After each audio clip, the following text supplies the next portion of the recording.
Dear Miss Gallie, itong kwento kong ito ay masasabi kong isa sa mga hindi ko makakalimutan. Isang pangyayari na nanatiling lihim sa pagitan namin ng taong to. Kahit kailan ay hindi ako nagkasala sa misis ko. Pero isang pagkakamali ang aking nagawa na kahit isang beses lamang nangyari ay tumatak naman sa isipan ko. Ganun yata talaga. Kahit anong bait kapag ang tukso ay lumapit, may hirapan kang iwasan to. At ito po ang nangyari sa pagitan ko at ng pamangkin ng asawa ko. Ako ho si Noel, 35 anyos, isang mekaniko sa talyer dito sa bayan. Ang misis kong si Jenny ay 32 years old at isang part-time na guro sa isang community college. Walang anak, kaya tahimik ang bahay namin sa araw-araw. Simpleng buhay, walang gulo, walang ingay. Hanggang isang araw, tumawag noon ang kapatid ni Jenny mula sa probinsya. Jen, pwede bang padirahin mo muna si Lian sa inyo? Diyan muna siya habang naghahanap ng trabaho. Sabi ng kapatid niya sa tawag. Maghahanap daw ng trabaho eh. Ang sabi ko naman, kesa mag-rent siya, edi sa inyo na lang muna makituloy. Marunong naman sa gawaing bahay yan at marunong magluto, kaya mapapakinabangan mo dyan. Wala akong sinabi. Si Mrs. ang kausap niya at ito na rin ang nagdesisyon. Oo naman ate, kami nang bahala kay Lian. 2 araw bago ang usapan, ay dumating nga si Lian. May dalang isang backpack at isang traveling bag at galing pa raw ng Bicol. First time kong makita ang pamangkin ni Mrs. Nagulat ako sa itsura niya. Akala ko tipikal na probinsyana ngunit mali. Napakaganda niya. Artistahin ng itsura. Pambato sa mga beauty contest ang dalaga. Maputi, mahaba at straight ang buhok at may inosenteng muka na parabang hindi sanay sa syudad. Mga 20 siguro ang edad at kakagraduate pa lang daw. Nakasuot ng maikling short at maluwag na t-shirt na may print pang provincial girl. Pero sa totoo lang, sa unang tingin pa lang, alam kong may dating ang batang to. Hi po, Tito Noel. Bati niya sabay ngiti. Medyo nahihiya pa nung una, pero ramdam ko agad na babait at magalang siya. Hi, kumain ka na ba? Tanong ko. Opo, nakakahiya nga po eh. Naabala ko na kaagad kayo. Walang problema, huwag mong isipin yun. At mula noon, nagsimula ang bago naming setup sa bahay. Unang linggo, parang normal lang. Tahimik ang dalaga. Madalas nasa kwarto lang o kaya'y nag-aayos ng gamit at naglilinis. Si Jenny naman, busy. Ako umuuwi mula sa talyer, pagod na at matutulog na lang. Pero habang tumatagal, hindi ko maiwasang mapansin ang ilang pagbabago. Isang araw, dumating ako ng maaga. Nagulat ako nung bumungad sa akin si Lian sa kusina. Nakasuot lang ng manipis na puting sando at maikling short na halatang pambahay lang. Andiyan na ho pala kayo, kulat niyang sabi. Ay, oo, maaga lang akong pinauwi ngayon. Napansin kong medyo basa pa ang santo niya sa pawis. O siguro'y dahil sa paghuhugas ng pinggan. Ramdam kong napalunok ako ng konti, pero pinilit kong umiwas ng tingin dito. Hindi tama. Hanggat maaari ay pinipigilan ko ang aking sarili. Anong ulam natin? Tanong ko para mabasag ang katahimikan. Nag-adobo po ako. Favorite daw po kasi ni tita. Oo nga. Salamat. Lumapit siya sa akin. Hawak ang isang kutsara. Taste mo nga po, tito. Tama lang ba yung alat? Inabot niya sa akin yung kutsara. Medyo lumapit siya. Naamoy ko yung bango niya. Parang bagong ligo. Hindi ko alam kung ako lang ba to. Pero nararamdaman kong may kakaiba sa pagitan namin nung mga sandaling yun. Okay naman. Sagot ko, napilit kinakalma ang boses. Dumaan pa ang mga araw at mas naging palagay si Lian. Naging komportable sa bahay. Madalas, siya na ang nagluluto. Minsan, sa sobrang dami ng ginagawa ni Jenny sa trabaho, si Lian na rin ang naglalaba, naglilinis, at paminsan-minsan, siya na rin ang naging kakwentuhan ko habang ako'y nanunood ng TV. Kumusta ka dito? Ayos ka lang ba? Tanong ko isang araw. Ayos lang ho. Wala namang problema. Nagtatry akong maghanap ng trabaho pero wala pa eh. Ayos lang yan. Makakahanap ka rin. Siya nga pala. May boyfriend ka na ba, Lian? Tanong ko. Wala pa ho akong boyfriend. Sabi niya sabay tawa. May manliligaw sa probinsya pero hindi ko naman mga tipo. Eh dito, may manliligaw ka naman ba? Wala pa naman po. Uy, bakit naman? Sa ganda mong yan eh. Parang hindi naman ako naniniwala na walang umaaligid sa'yo. Eh meron naman po pero wala pa pong gusto si tita eh. Gusto muna raw kasi niyang makilala. Natawa ko. Aba, si Jenny pa talagang pipili ng boyfriend mo. Opo. Pero alam niyo, kung tulad niyo lang sana yung lalaki, siguro may chance pa ako, no? Sabay kindat niya. Biro lang sa kanya yon. Pero para sa akin, para akong tinamaan.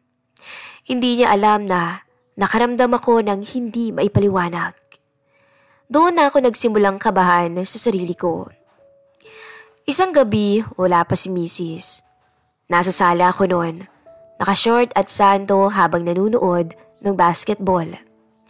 Lumabas si Lian mula sa banyo at bagong paligo. Nakabalot ng tuwalya ang buhok dahil basa. Sorry po, akala ko tulog na kayo eh. Hindi pa naman, gabi pang uwi ng tita mo ha? Okay lang po ba kung dito muna ako magpatuyo ng buhok?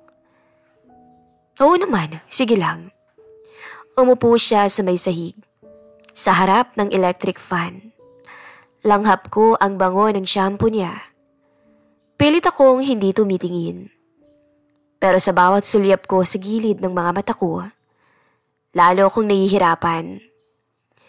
May shampoo po ba kayong ginagamit para hindi maglagas yung buhok? Tanong pa niya. Naku wala akong alam dyan. Kay misis mo na lang itanong.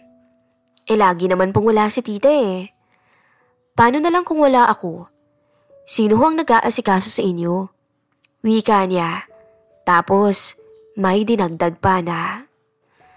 Alam mo, kung ako ho yung asawa ninyo, mas aalagaan ko kayo. Natigilan ako. Hindi ko alam kung biro lang yun pero ramdam ko ang kakaibang aura sa pagitan naming dalawa. Parang may sadya siyang ibig sabihin sa sinabi niyang yun. Kinabukasan, hindi ko siya matingnan ng direkta sa mata. Ganun din siya. Pero habang si Mrs. ay abala sa lesson plan niya, kami ni Lian ay tahimik lamang sa mesa, kumakain ng almusal. Good morning, bati ni Jenny. Pasensya na ha, late na naman akong uuwi mamaya. May faculty meeting pa kami eh. Okay lang Han, sagot ko. Tumango lamang si Lian. Pero nahuli ko siyang napatingin sa akin. Matagal at may ngiting hindi ko maipaliwanag. Ngiting parang nagsasabing, alam ko kung anong iniisip mo. At doon ko na-realize, mukhang delikado pala. Hindi ko alam kung saan mauuwi to, pero ang alam ko lang, sa bawat araw na lumilipas, mas lumalapit siya at mas nahihirapan akong umiwas. Mula nung gabing yun, Miss Callie, nag-iba na ang tingin ko kay Lian. at mukhang ganun din siya sa akin. Hindi man kami nagsasabi ng diretsyo, pero ramdam mo yung bigat ng mga tingin at ngiti na may kahulugan. Ayokong mangyari to pero wala. Wala akong nagawa para pigilan ang paglalapit namin. Si Jenny, abala pa rin sa trabaho. Kung hindi gabi ang uwi, minsan ay pagod at diretso tulog na. Pero ayos lang naman sa akin. Sanay na ako. Ang hindi lang ako sanay ay yung ganitong presensya sa bahay. Presensyang unti-unting sumisingit sa araw-araw ko. Sabado ng umaga, wala akong pasok sa talyer. Si Jenny ay maagang umalis dahil may seminar sa school. Lian, kayo nang bahala dito ha? Magla-lunch na lang ako sa school. Paalam ni Mrs. Sige ho, tita. Pagkalabas si Jenny, kaming dalawa na lamang ni Lian sa bahay. Tahimik kaming dalawa na tila ba nagpapakiramdaman. Nasa kusina siya, nakasuot ng simpleng sando at pambahay na short. Wala naman siyang ginagawa kundi magkuskus ng lababo. Gusto niyo po mag-almusal? Tanong niya nang mapansin niyang nakatingin ako sa kanya. Okay na. Naggabi na ako Pero salamat, Lian. Ngumiti siya. Ako na pong magluluto ng ulam mamaya. Sinigang na baboy. Favorite ni tita yun, diba? Pero favorite ko rin yun. Napangiti siya. Talaga po? May kakaibang tono yung pagkakasabi niya. Para bang may ibig sabihin. Pero di ko nalang pinansin. Kinahapunan, nasa sala ako noon at nag-aayos ng gamit sa toolbox nang sumigaw siya. Tito Noel? Sigaw niya. Okay na po. Pwede niyo nang tikman. Sandali lang. Sagot ko at agad na pumunta sa kusina. Pagdating ko ron, halos mabitawan ko yung hawak ko. Nakatayo ako noon sa harap ng kalan. Siya naman ay medyo nakayuko dahil may inaabot sa ilalim ng lababo. Alam kong wala naman siyang ginagawang masama, pero parang alam niyang nandun ako na para ba siyang nananadya talaga. Okay lang po ba yung lasa? Sabay abot niya ng kutsara na may sabaw. Oo, masarap. Sabi ko habang pilit na kinakalma ang sarili. Ngumiti siya at sinabing, sabi ko na nga ba papasa tong luto ko sa panlasa ninyo. Maya-maya, tumawa siya ng mahina.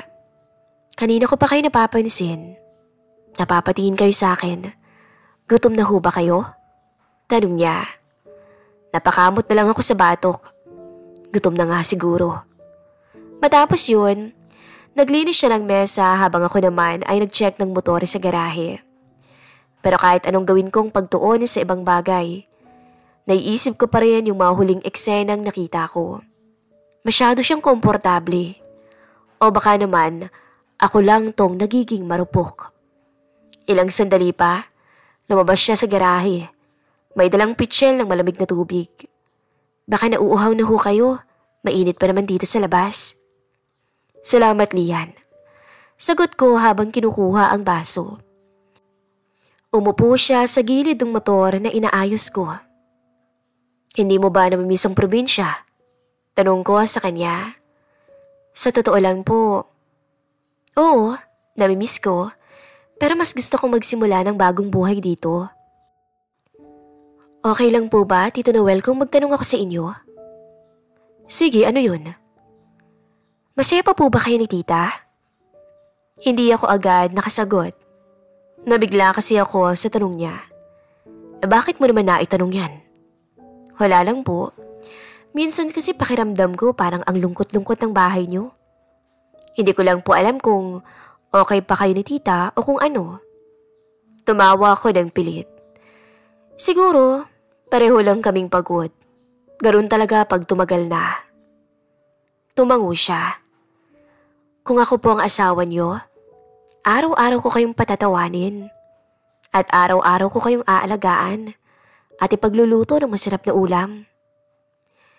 Hindi ko alam kung anong dapat kong sabihin. Hindi ko alam kung nagbibiro ba siya o ano. Yung tipong para kang pumasok sa isang kwarto na alam mong bawal. Pero hindi mo rin naman kayang umalis.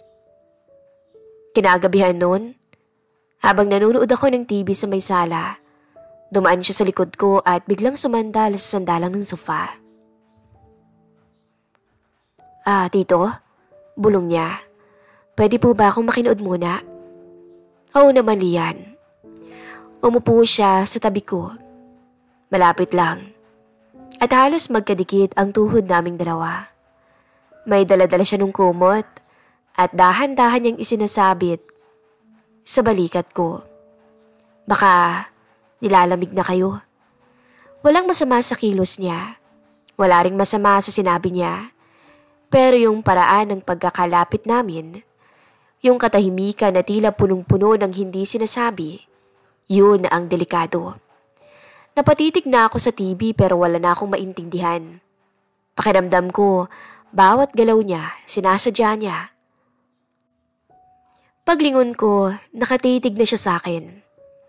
Ilang segundo kaming nagkatitigan at walang kumikibo. Pero bago pa man may mangyari sa amin, bumukas ang gate. Dumating si Jenny. Mabilis na lumayo si Lian at tumayo. Hi tita, masiglang bati niya. Agad kong kinuha ang remote at nagkunwaring nagpalit ng channel. Pinilit kong bumalik sa normal. Wala namang mali. Wala pa. Pero alam kong kaunting-kaunti na lang. Sa loob-loob ko, parang unti-unting nauupos ang konsensya ko. Pero kasabay nun, mas lalo kong gustong malaman kung saan kami dadalhin ng mga tinginan, ng ngiti, at ng mga palusot na tila walang mali, pero punong-puno ng kasalanan. Matapos ang gabing yun, mas naging maingat ako. Pinipilit kong iwasan si Lian, pero mas pinipilit niyang mapalapit.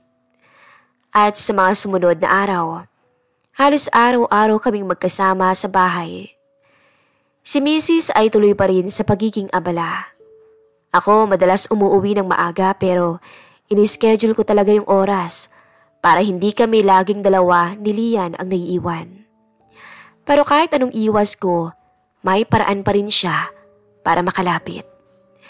Isang hapon, galing ako sa talyer at pagpasok ko sa bahay, akala ko walang tao. Pero biglang lumitaw si Lian sa may kusina. Naka-oversized na t-shirt, basa ang buhok. Nandito na ho pala kayo. Bati niya. May bagyo raw mamaya, sabi sa TV. Butit napaaga kayo ng uwi. Wala nang masyadong ginagawa kaya pinauwi na rin kami ng maaga. Sagot ko.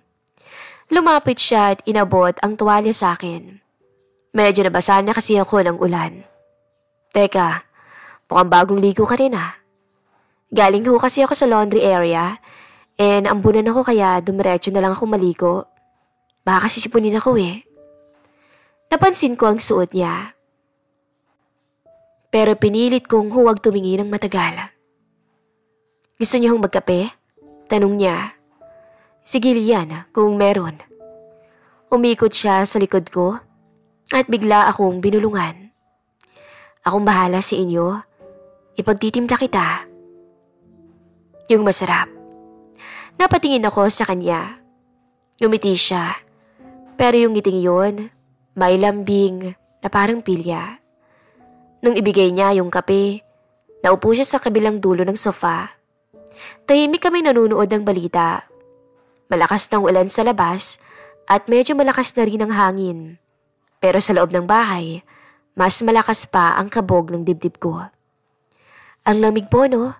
Tanong niya habang umiinom din ng kape. Oo. May tanong ho ako. Sagutin niyo promise. Depende sa tanong mo, Lian. Sagot ko. Kung hindi ba kayo kasali tita, posible ba kayong ma-inlove sa tulad ko? Napatigil ako. Napatitig ako sa kanya. Diretso ang tingin niya at mukhang hindi nagbibiro. Lian, bakit mo naman natanong yan? Wala lang. Naisip ko lang kasi, Sa probinsya, bihira yung mga lalaking kasing bait at masikasong tulad nyo. Kaya siguro, madali kayong magustuhan.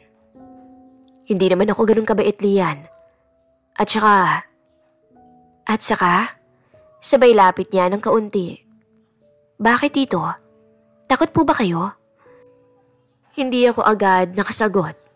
Lian, hindi sa takot. Ayokong may masaktan. Ayokong may masira. Paano naman kung ako lang naman yung masasaktan? Bulong pa niya. Huminga ako ng malalim. Pamangkin ka ng asawa ko, Lian. Hindi naman ako bata.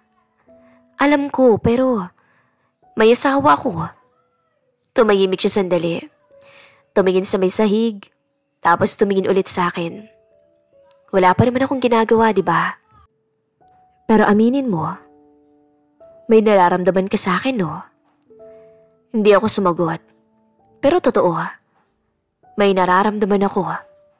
At yung katahimikan ko, alam kong yun na ang sagot. Tumayo siya at lumapit sa akin. Tumayo siya sa harapan ko. Nakatingin at nakatitig. Huwag kang matakot sa akin. Hindi naman ako bata eh. At hindi rin ako basta-basta. Maliligo muna ako, Lian. Wika ako pa para makaiwas. Tumango lang siya, pero nakangiti habang nakatingin sa akin. Bumaba si Lian maya-maya. Nakapambahay na ulit. Maluwag na cotton dress. Humiga pa to sa may sofa at nagkumot. Gabing-gabi na, hindi pa ho ba kayo matutulog? Kanina pa ako inaantok pero inaantay ko lang ang tita mong tumawag. Matagal pa yun? Madalas naman late si tita, di ba? Oo. Natahimik ulit kami. Tapos bigla niyang binasag yung katahimikan. Kung sa akin ka lang, hindi kita palaging pababayaan. Napalingon ako sa kanya. Hindi ko sasayangin yung tulad mo. Lian, tama na yan. Hindi ko naman sinasabi na aagawin kita eh.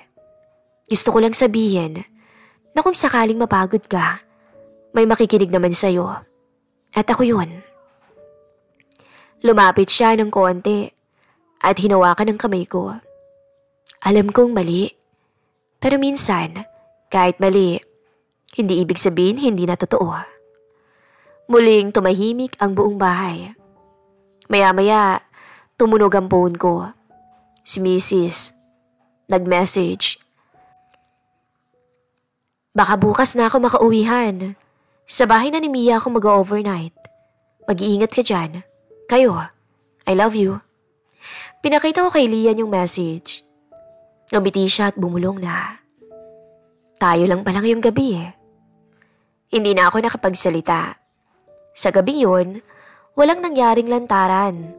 Pero sa bawat salita, sa bawat sulyap, sa bawat tapik ng kamay, ramdam na ramdam ko na may nilagpasan na kaming hangganan. Maulan pa rin sa labas. Malamig ang hangin. Kami lang ni Lian sa loob. At ngayong gabi, walang padera, walang bantay, walang ingay, walang hadlang. Nasa sofa si Lian, nakahiga, balot ang kumot. Ako naman ay hindi mapakali. Lakad ako ng lakad. Bubuksan yung bintana, isasarado ulit.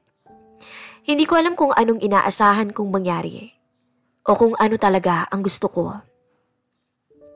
Halika na kasi dito. Umupo ka na sa tabi ko. Tawag ni Lian sa malambing na boses.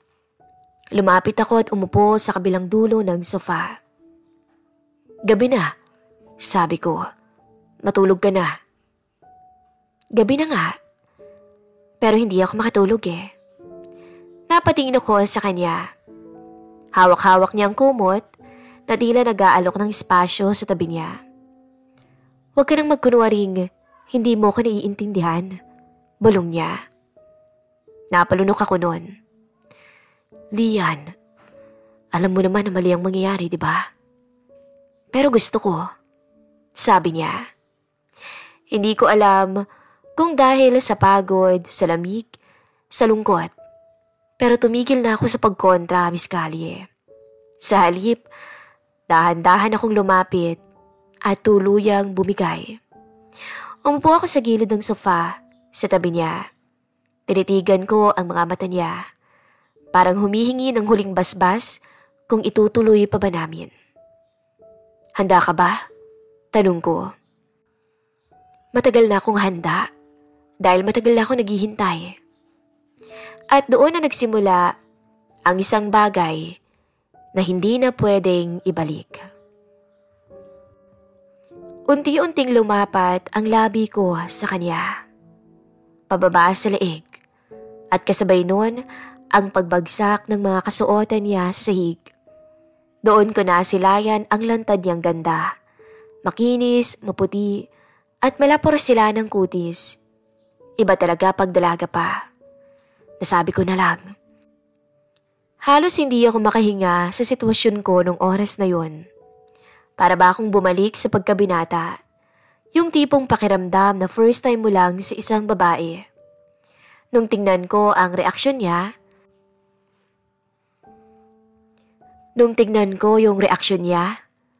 ay isang mapang-akit ng ngiti at pagkagat ng labi ang binigay niya. At doon, tuluyan na akong tinalo ng aking konsensya at kahinaan. Doon na nagsimula ang lahat. Opo, pumatol ako sa dalaga at may nangyari sa amin. At hindi lang po sa sofa, pati na rin sa kwarto naming mag-asawa. Paulit-ulit na tila ba wala kaming kasawaan nung gabing yun. Doon nagsimulang mahati ang mundo ko sa dalawang babae, sa asawa ko at sa pamangkin nitong dalaga. Kinabukasan, pareho kaming tahimik. Nasa kusina ako nagkakape. Siya naman ay nakaupo sa harapan ng mesa. Lian, simula ako . Walang dapat pagsisiyan dito. Sagot niya agad. Hindi ako pinilit at hindi rin ako nagsisisi. Pero alam ko yung limitasyon nating dalawa. Alam ko yung limitasyon ko. At alam ko na hindi ito pwedeng tumagal. Alam ko. Huwag kang mag-alala. Hindi ko sisirain ang pamilya niyo. Pero huwag mong kalimutan yung isang gabing pinagsuluhan natin. Hindi ako makasagot. Tumingin siya sa akin. Alam mo ba kung bakit pinipilit kita? Kasi malapit na akong umalis at ang hirap mong pabigayin. Ha? Saan ka naman pupunta? Nabigla akong tanong. May trabaho na ako at tanggap na ako. Next week na magsisimula. Kaya, aalis na ako. Actually, nakapagsabi na ako kay tita. Sa'yo na lang talaga. Dahil hinihintay ko yung gabing yun. Hindi ako makapagsalita, Miss Callie. Tumango na lamang ako sa kanya. Dahil alam kong siguro mas makakabuti nga ito. Ilang araw pa naman kaming nagkasama sa bahay.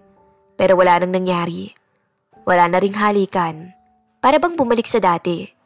Pero pareho naming alam na may bakas na ng kasalanan sa pagitan naming dalawa. Dumating si Mrs. nang walang alam at walang hinala. Si Lian masayang bumati sa kanya. Tumulong na maghanda ng hapunan. Walang kahit na anong bakas ng pagkakamali. Pero sa likod ng aming mga ngiti, alam ko may kasalanan. Dumating yung araw ng pag-alis niya. Bitbit niya ang backpack at isang maliit na bagahe. Tito Noel, sabi niya sa akin habang nasa labas na kami at naghihintay ng tricycle. Salamat sa lahat. Sabi pa niya. Sorry, wika ako naman. Ngumiti siya. Ano ka ba? Hindi mo naman kailangan mag-sorry Ginusto ko nga yun Remembrance galing sa'yo. Sabay kindat niya. Tumigil ang tricycle. Sumakay na siya. Bago siya umalis, humawak pa siya sa kamay ko. Kung sakaling magkita tayo ulit, sana makita kong masaya na rin yung mga mata mo. Sabi niya tuluyan nang umalis. Ngayon, ilang linggo na rin ang lumipas. Tahimik ulit ang bahay at bumalik ako sa dati. Parang naging boring. Yung tipong hindi na ako buo. At kahit hindi na kami nagkita ni Lian, para bang may bahaging naiwan sa kanya. Alam kong mali, pero sa gabi-gabi, bago ako matulog, tinatanong ko ang sarili ko. Masama bang nakaramdam ako ng contentment sa pamangkin ng asawa ko? Masama bang pumatol ako ng isang beses? At masama bang makaramdam ako ng kasiyahan sa piling niya? Hanggang dito na lamang po at lubos na nagmamahal, Noela.